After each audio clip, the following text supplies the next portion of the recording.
Andrew Tate was just banned from social media like TikTok, YouTube, Facebook, Instagram, everything.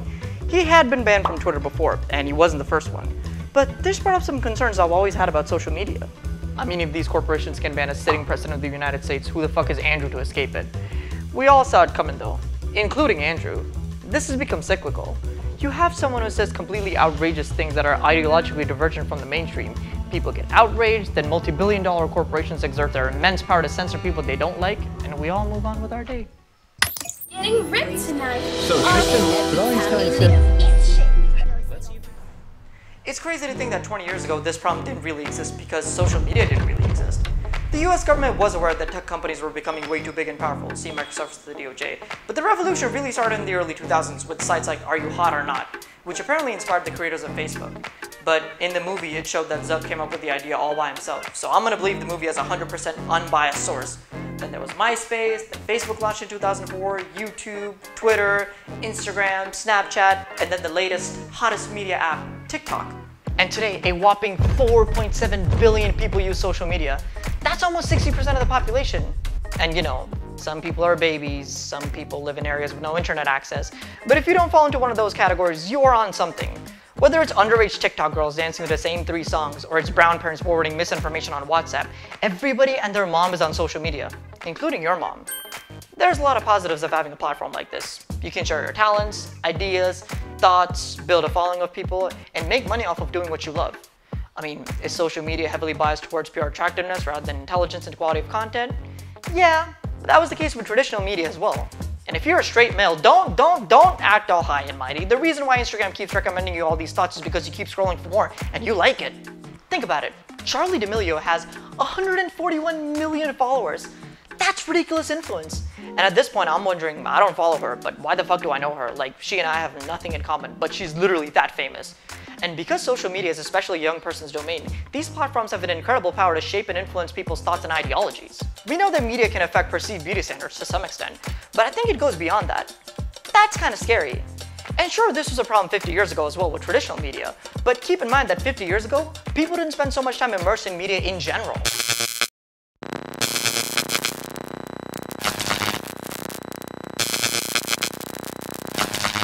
Okay, anyone would have told you this ban was coming. I'm surprised it took as long as it did, because he sure as hell ain't the first one.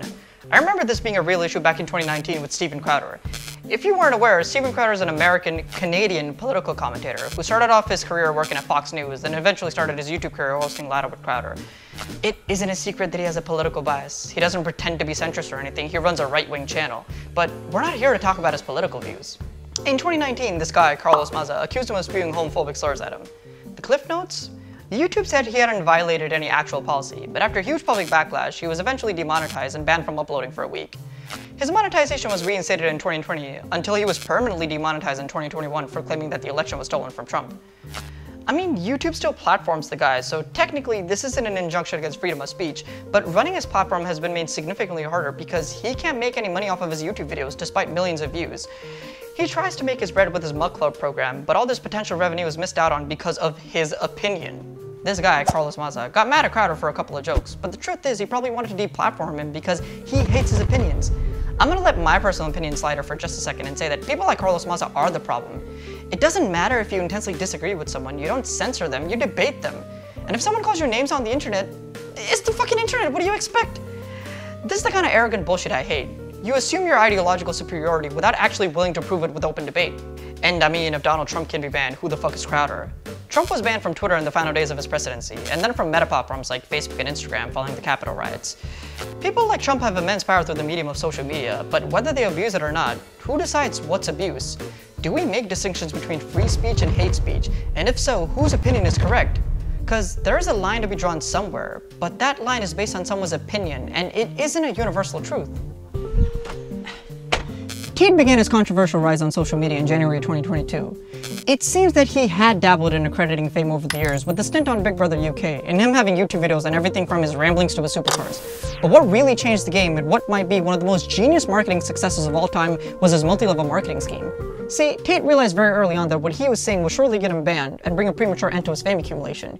He had been banned from Twitter before, so what he decided to do was make an affiliate program where he paid the students of his Hustlers University to edit and upload videos of him just rambling.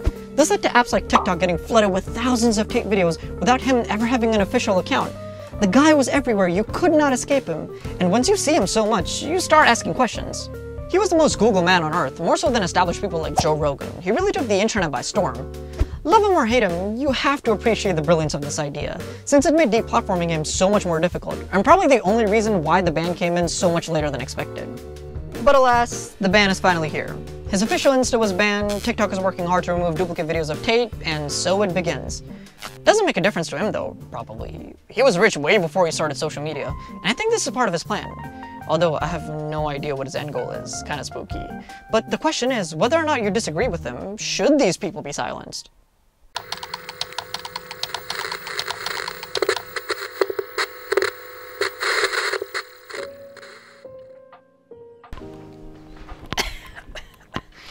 The way I've described the situation so far seems to be a pretty clear problem with right-wing censorship. I mean, I guess even right-wingers would consider Andrew Tate to be extreme, but I'd reckon he's in the right part of the spectrum rather than the left. And while today it's definitely true that conservative voices are being silenced, let me assure you, there was a time when the right wing was out here censoring things and the left wing was fighting for freedom. A historic example I can think of was in 1956, when Elvis Presley performed a cover of Little Richard's Ready Teddy, and the camera switched to a close-up of his face as to avoid his hip gyrations. I think I read somewhere that they didn't want to overstimulate the American public, but I think the most prominent example of left-wing censorship would have to be the censorship and outcry for the infamous 1988 NWA track, Fuck the Police. If you didn't know, NWA, which comprised of Ice Cube, Dr. Dre, Eazy-E, DJ Yella, MC Ren, Arabian Prince, really pioneered what we call today gangster rap. These songs were representative of what the group members were living through every day, and from this perspective came the song Fuck the Police. It caused massive public outcry and in turn censorship, which really only led to the song getting even more publicity. The FBI even went so far as to send a letter condemning the song. And in 1989, at a concert in Detroit, the police rushed the stage while NWA performed the song. Suffice to say, there was a time when the traditional conservatives were out to censor things they didn't like, although today the biggest proponents of free speech tend to be right-wingers.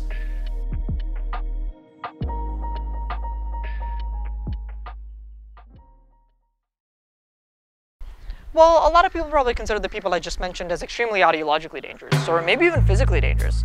And I've heard a lot of people on the internet saying, shut the fuck up about your full freedom of speech, or I'm so glad Andrew Tate got banned, or why is Steven Crowder even on YouTube anymore? But here's why freedom of speech is so important. There was a time when showing different ethnicities on screen was avoided, while today we're all about diversity. There was a time when showing gay people on screen was considered offensive because they didn't want to poison the minds of the youth. Or the autobiography of Malcolm X was banned throughout schools and public libraries because it was considered bad and violent.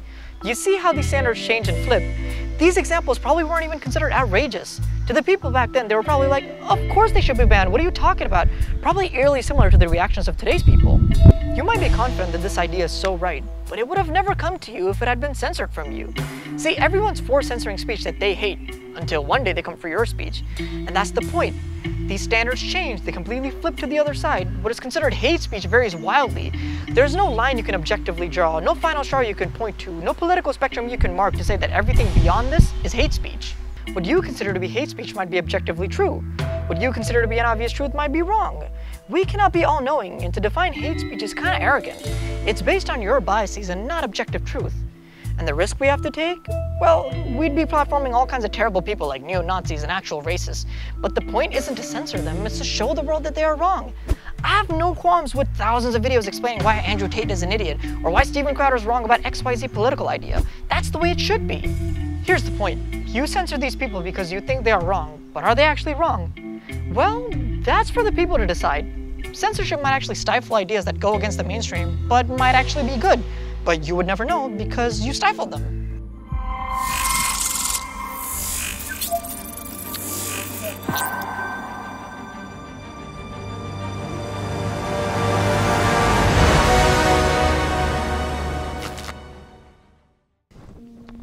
You know, thinking of the situation, I can't help but think of The Matrix. These multi-billion-dollar corporations have you hooked on their platforms, keeping you engaged with fast-paced, sometimes sexually suggestive content. But under the guise of entertainment, these companies have an immense power and sway over people. They decide what you see. They decide what's on their platform, and in turn, what ideology you're exposed to. They almost have the power to control your thoughts, your ideas, your political leanings. What is that if not a system of control designed to take away your freedom, your autonomy? Okay. Look, do these companies really give a shit about politics? No! No matter how much you think, oh, look at what XYZ company is doing for women or trans people, or how YouTube and Instagram is being responsible for deplatforming Tate or Crowder, these companies couldn't really give two shits about this stuff. They just deplatform based on what the masses think is right. They don't care about platforming dangerous people, spewing bad ideas on their apps. They couldn't care less. How many overweight or obese people are literally out here promoting obesity, saying it's okay to be fat? They are literally killing people with this ideology. This isn't like one man who might listen to an anarchist and go commit a misogynistic crime, but everyone who listens to these people and stays overweight will lose a couple of years off their life. And I mean, Cardi B's still out here, right? Despite admitting that she drugged and robbed men, she wasn't cancelled. How many rappers are out here with their music videos on YouTube, Facebook, their profiles on Insta, TikTok, where they openly spew misogynistic lyrics, degrading women, and promoting violence through their music? Where's their cancel card? I'm not saying they should be cancelled too. Hell, I listen to that kind of music. Doesn't make me a misogynist, doesn't make you a misogynist. But I'm saying there's a double standard. And what about the Lana Rhoades scam? This lady literally pulled the biggest NFT scam using platforms like Instagram. Where's her ban? She literally scammed people using social media and made off with people's money. But last I checked, her Instagram is still up. Not that I follow her. I don't even know who she is. You can't even call Hustlers University a scam compared to what she did, but how is it that Tate is the most canceled person on the planet? Where's TikTok's statement on Cardi B saying we cannot continue to platform a misandrist who promotes violence? Or Instagram's statement on Lana Rhoades saying, at Instagram we want to keep our users safe from scams and marketing schemes. Who gave these people the right to censor people? And why is their censorship so biased? I'm an adult. I'll listen to whoever the fuck I want. No, we shouldn't give these people a voice. No, that's you deciding for people you think you're better than. Look. At the end of the day, you're entitled to your opinion, and I'm entitled to mine. But so that we can express our opinions and talk about it and learn from each other, we have to agree on this idea. You give the power to censor people and it becomes a slippery slope. And we probably agree that not all ideas are equal, but we can't be the judge of that. In the pursuit of truth, if not convince you, at least I hope I've shown you my side of the argument. I don't know if YouTube's gonna show this video to anybody, but if you did make it here, thanks for watching.